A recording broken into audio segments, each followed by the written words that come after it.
So in today's video, I'm going to show you guys exactly how to install a Banks L5P oil cooler upgrade kit for really any Duramax. So yeah, the stock cooler failed, gasket failed, and as far as I'm concerned, this engine has a ton of miles, so I'm going to be switching it out with a lower mile engine, which I have here. So head over to the other channel and see the drama that I have going on over there. You see, these engine coolers are very prone to failure, so it's extremely important that you guys change this out as soon as possible.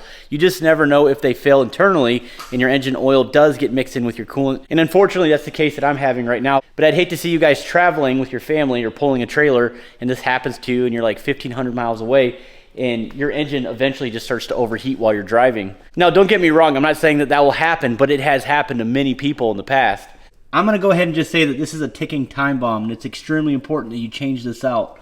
And when talking about engine oil getting into your cooling system, that just means that it's gonna build up a lot of sludge and a lot of gunk, and it's gonna restrict a lot of passages and flow. For example, your radiator, your heater core, the passages in your heads, and not to mention your turbo. But the good news is that the newer Duramaxes, the L5P Duramax version, the engine oil coolers are a little more upgraded, so you're not really gonna have those issues, and you're able to install these parts on your older Duramaxes. So if you spend the money, spend some hours installing this part, it will definitely be worth your time, I promise. So every Duramax should have this modification. But if your oil cooler is leaking and you have to reseal it, you might as well go ahead instead of outsourcing parts to do this upgrade. But with all that being said, let me show you what's in the kit provided and how to install it. Let's get started. I know a lot of you guys like the Banks products, so I did reach out to those guys and they set me up with an affiliate link. So if you guys ever decide to purchase anything Banks, use my link, my banks.com link. That would be super awesome if you guys can do that. But again, I'm gonna leave that link in the description for this product. What do we have in the package? They're gonna give you an oil filter, which is pretty awesome. It's gonna be an AMSOIL oil filter. They don't mess around. There's really not much here. I mean, it seems like a pretty straightforward install. Let me show you guys how to do this. I think it's neat that they implemented a oil tap right here so you can install a probe and check your oil temperatures as you're driving so you can monitor that. It's pretty important. But overall, it's going to keep the engine oil lasting a whole lot longer for sure because you're keeping the oil temperatures down. If you look at some of the generations of Duramaxes going all the way back from 2001, they've gradually gotten bigger. And the reason why is because they've upgraded the towing capacity. For example, the brand new 2024 Duramaxes have a maximum payload capacity of 38,000 pounds, and some of the Fords out there can actually go up to 40,000 pounds, which is absolutely insane. But let's be honest, you're working your engine pretty hard and you want to keep those oil temperatures low, and if you're hauling a lot of weight, it's important to have an upgrade like this. But from my understanding, if you have an older Duramax like a 2010 and you take one off of a 2024, it won't simply just bolt on. You will need some extra parts for that. But the guys at Banks made it super simple, so you don't have to outsource any parts. All right, so I'm gonna remove this from a long block engine sitting on a pallet. It's a lot easier to see. It's gonna be a lot harder to do with it on the truck. But it's just a general example of how to do it. There's a full install video, which I'll leave in the description as well from Banks to show you guys how to do it with the truck on. But there will be some modifications to the manifold depending on your model of truck. So just understand that. This is the front of the engine, this is the water pump, this is the tube that connects to the water pump. You're gonna have to remove that first.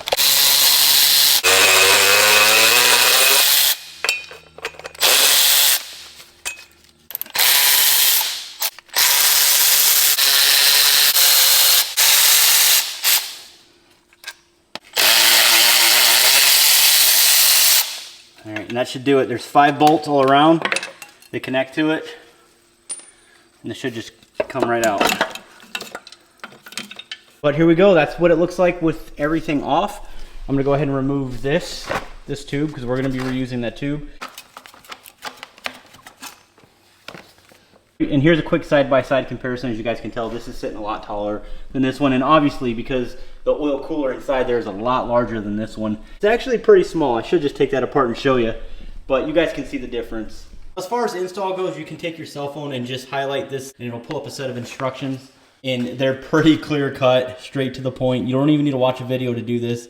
I guess you could watch the video if you're trying to find a different technique or a different tool to use to get to that certain bolt you're having trouble with. Like for example, the bell housing bolt, because I know you have to remove that in order to get to the back end to loosen this off. But I went ahead and lubricated all of these O-rings, and I still need to do this one yet. These two on the back, which are already in there, which is good.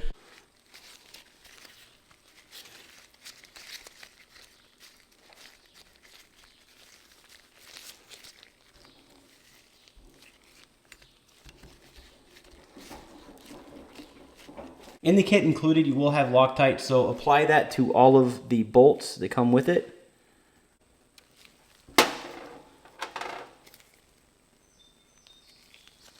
All right, once you've lubricated all of the O-rings and all the mating surfaces, for example, to the block, I did lubricate the inside of this housing. So we're gonna go ahead and, oh yeah, I left that loose as well. The two long bolts, the 120 millimeters, will require the two large washers that come with the kit to be installed, which will be on the top and bottom. So go ahead and work that in, and again, leave everything loose. And last but not least, we're gonna go ahead and insert this and run the bolts in.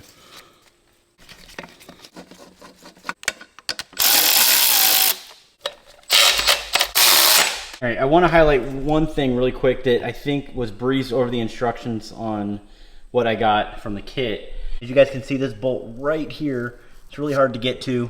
It's actually sandwiched in between the bell housing right here and right in there, so you really can't get into it. But you're gonna have to do your best to fish it in inside there. And the only way you're gonna be able to tighten it from inside there is to use an open end 13 millimeter wrench. I think once you get down to the very bottom, you're gonna be able to use a ratchet wrench, but I don't think there's a way you're gonna be able to torque that bolt down. So just do your very best. I think that's gonna be the only thing that you're gonna get hung up on. I could be wrong, but if you're installing this first and that second, that's gonna be your hardest part of the job, is that one bolt right there. But again, use a nice thin open-end wrench. You should be able to get right in there. But yeah, now that we're done with that, we're gonna go ahead and torque this down to 18 foot-pounds.